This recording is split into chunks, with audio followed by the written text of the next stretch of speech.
Oke, selamat siang untuk kita semua. Selamat siang teman-teman. Terima kasih atas kesempatan yang diberikan kepada kami. Di sini kami kelompok 2 akan mempresentasikan hasil diskusi kami.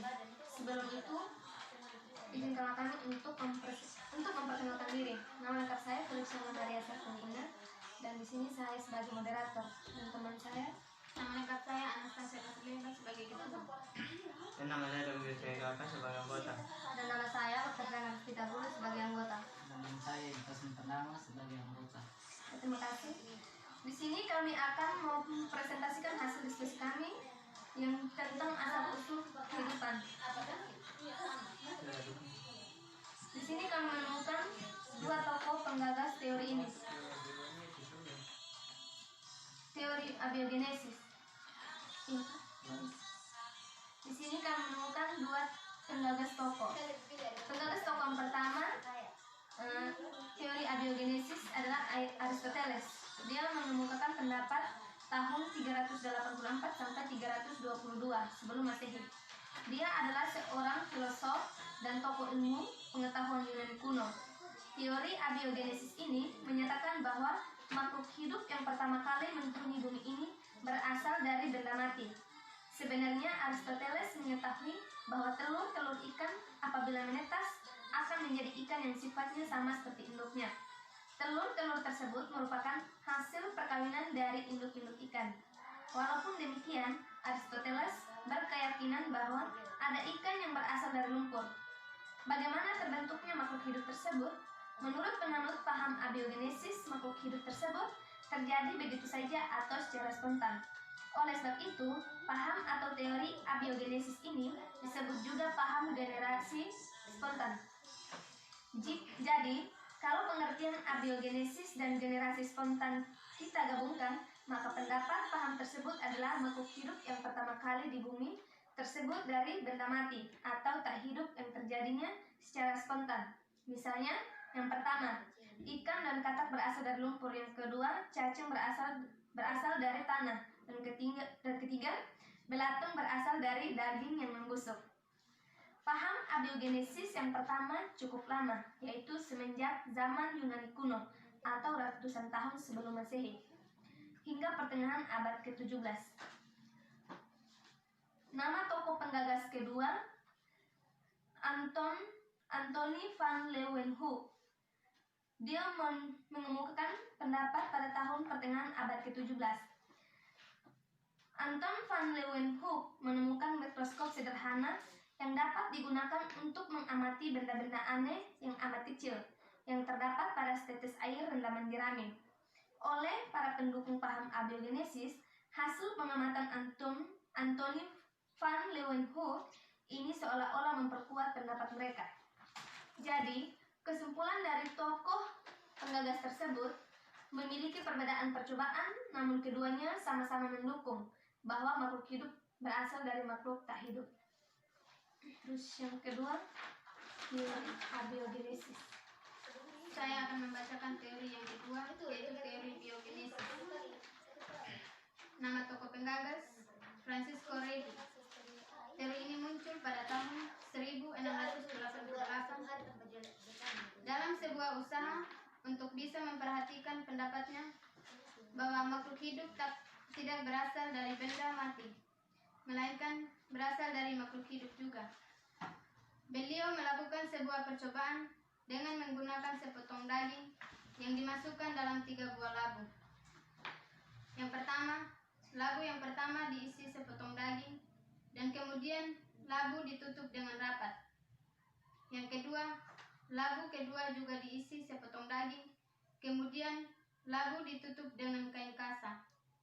Yang ketiga, labu ketiga juga diisi sepotong daging, namun akan dibiarkan terbuka.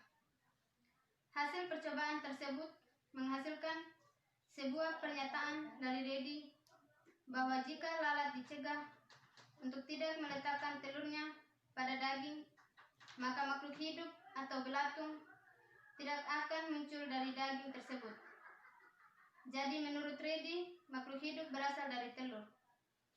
Jadi kesimpulan dari Francisco Redi bahwa larva atau kehidupan berasal dari daging yang membusuk tetapi berasal dari lalat yang dapat masuk ke dalam labu dan bertelur pada keratin daging. Yang kedua, menurut Lazarus Splanzani. Teori ini muncul pada tahun 1750. Lazarus Splanzani melakukan percobaan yang lebih baik dari usaha percobaan Francisco Redi. Ia menggunakan 3 buah tabung yang masing-masing diisi air kaldu yang kemudian akan diperlakukan seperti: 1. Tabung pertama tanpa dipanasi ditutup rapat. Yang kedua, tabung kedua dipanaskan sampai mendidih dibiarkan terbuka. Yang ketiga, tabung ketiga dipanaskan sampai mendidih dan ditutup rapat. Melalui percobaan ini, Splasino menyatakan apabila kaldu dididihkan dan kemudian tertutup rapat, tidak akan terjadi pembusukan seperti tidak akan dijumpai makhluk hidup. Jadi kesimpulan dari Lazarus Splanzani adalah pada tabung yang terbuka dapat kehidupan yang berasal dari mikroorganisme udara. Pada tabung yang tertutup tidak terdapat kehidupan, bukan berasal dari air kaldu. Tokoh penggagas yang ketiga, Louis Pasteur. Teori ini muncul pada tahun 1862. Hasil eksperimen yang telah dilakukan oleh Redi dan Spaxino masih dirasakan tidak cukup oleh banyak orang. Masih ada hal yang kurang yang bisa dirasakan tidak cukup oleh banyak orang. Bisa menjadi faktor tambahan untuk memantapkan teori ini. Banyak yang berpendapat bahwa untuk dapat timbul kehidupan secara spontan dari sebuah benda tak hidup diperlukan adanya gaya hidup. Oleh karena itu, Louis Pasteur berusaha memperbaiki percobaan Splanzani dengan menggunakan labu yang mempunyai tutup berbentuk leher angsa atau mirip dengan huruf S. Dengan labu yang memiliki tutup menyerupai huruf S, maka kaldu yang ada dalam labu masih bisa berhubungan dengan udara luar, tetapi makhluk hidup dari luar tidak dapat masuk ke dalam labu. Berhubungan dengan udara luar inilah yang dianggap bisa mewakili gaya hidup. Sama seperti percobaan sebelumnya, labu akan diisi oleh air kaldu dan kemudian dipanaskan sampai mendidih. Setelah itu, labu ditutup dengan tutup pipa berbentuk huruf S. Setelah diamati beberapa hari, ternyata kaku yang terdapat dalam labu percobaan tidak menunjukkan adanya perubahan apapun. Yang terdapat dalam labu percobaan tidak menunjukkan adanya perubahan apapun. Louis Pasteur akhirnya mengambil kesimpulan bahwa adanya kehidupan berasal dari kehidupan lain yang menghasilkan teori. 1. Omne vivum ex ovum, yang artinya semua makhluk hidup berasal dari telur. Yang kedua, omne ovum ex vivum, yang artinya semua telur berasal dari makhluk hidup. Yang ketiga, omne vivum ex vivo, yang artinya semua makhluk hidup berasal dari makhluk hidup.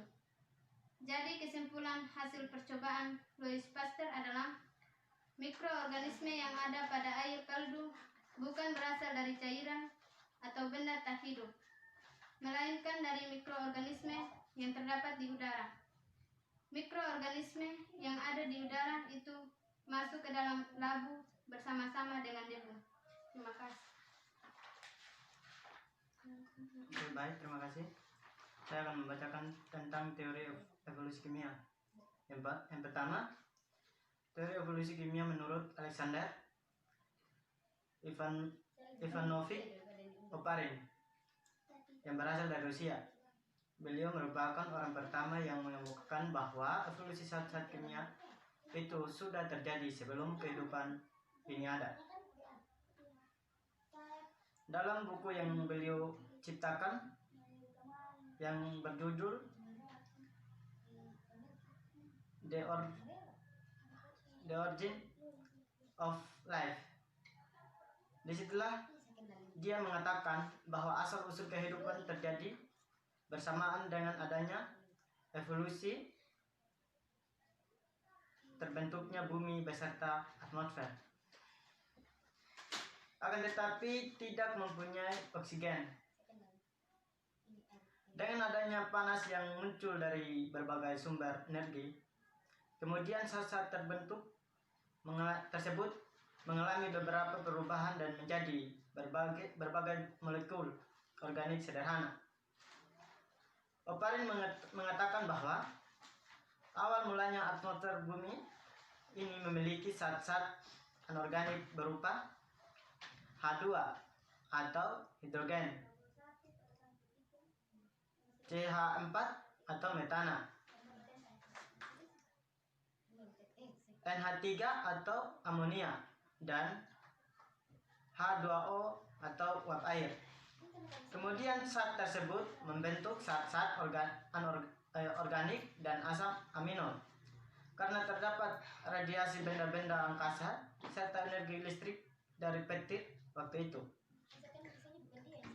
Saat suhu bumi hingga sampai pada titik kondensasi, terjadilah hujan. Kemudian hari hujan tersebut menyapu permukaan bumi hingga membawa zat-zat organik ke laut yang dikenal dengan subprimordial.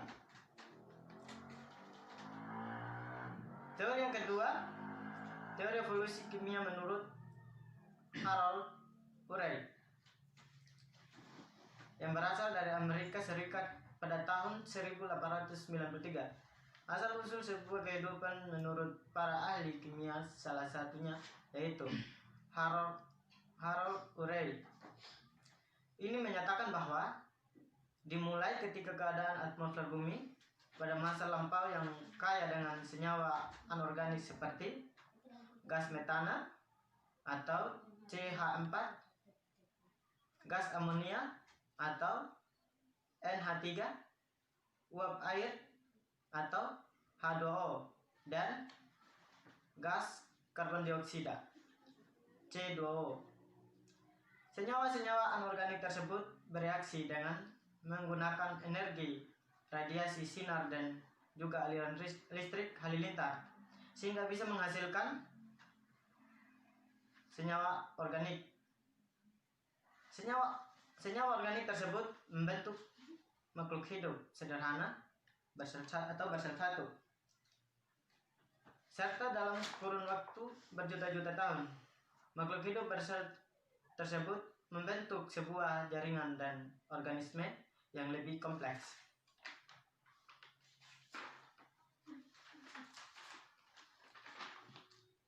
Teori yang ketiga, teori evolusi kimia menurut Stanley Miller yang berasal dari Amerika Serikat. Pada teori kimia tersebut menyatakan awal mulanya sebuah kehidupan itu seperti apa yang diungkapkan oleh Harold Urey yang coba dibuktikan oleh Stanley Miller melalui pengujian memakai alat hasil dari ciptaannya. Alat yang diciptakannya itu berupa sebuah tabung.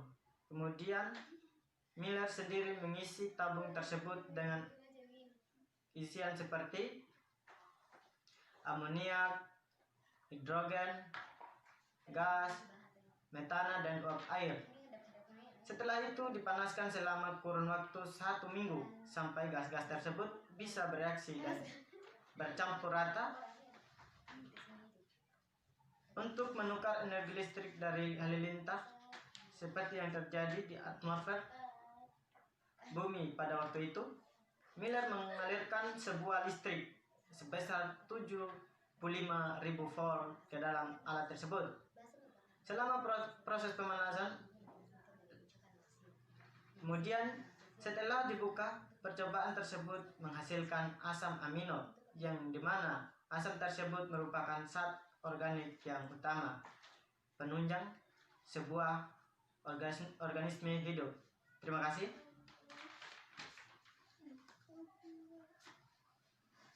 Teori kosmosua menerangkan bahwa kehidupan berasal dari tempat lain di alam semesta. Misalnya dari meteor yang jatuh. Beberapa meteor memang mengandung molekul organik, namun datangnya molekul di meteor tersebut dari luar angkasa tidak sama dengan datangnya kehidupan. Teori penciptaan. Menurut teori penciptaan, kehidupan ini adalah merupakan suatu kekuatan yang dinamakan oleh ilmuwan sebagai sesuatu yang kekuatan yang misterius, vitai spirit. Kehidupan ini berasal dari sesuatu zat yang maha kuasa dan tidak akan dapat dipelajari secara ilmiah, tetapi diterima dengan kepercayaan dengan iman umumnya. Kaum agama menerima konsep teori penciptaan ini dengan cara masing-masing. Pengikut-pengikut teori ini mengemukakan bahwa seluruh kehidupan makhluk hidup di bumi ini mulanya diciptakan oleh suatu zat yang maha kuasa, yaitu Tuhan. Oke. Di sini saya akan menjelaskan tentang perbedaan teori evolusi menurut Darwin, Weismann, dan Lamarck. Yang pertama, teori evolusi Darwin. Darwin mengatakan bahwa evolusi diakibatkan mekanisme seleksi alam dan adaptasi. Teori Darwin dimodelkan dengan jerapah, seperti Lamarck akan menjadi seperti ini karena anggota populasi ada yang berleher panjang dan berleher pendek. Kondisi lingkungan yang berleher panjang bertahan hidup dan mewariskan sifat unggulannya pada keturunannya, sedangkan jerapah yang berleher pendek punah karena kalah bersaing dengan jerapah berleher panjang. Yang kedua, teori evolusi Weismann. Weismann berpendapat bahwa perubahan sel-sel tubuh akibat pengaruh lingkungan tidak diwariskan pada keturunannya.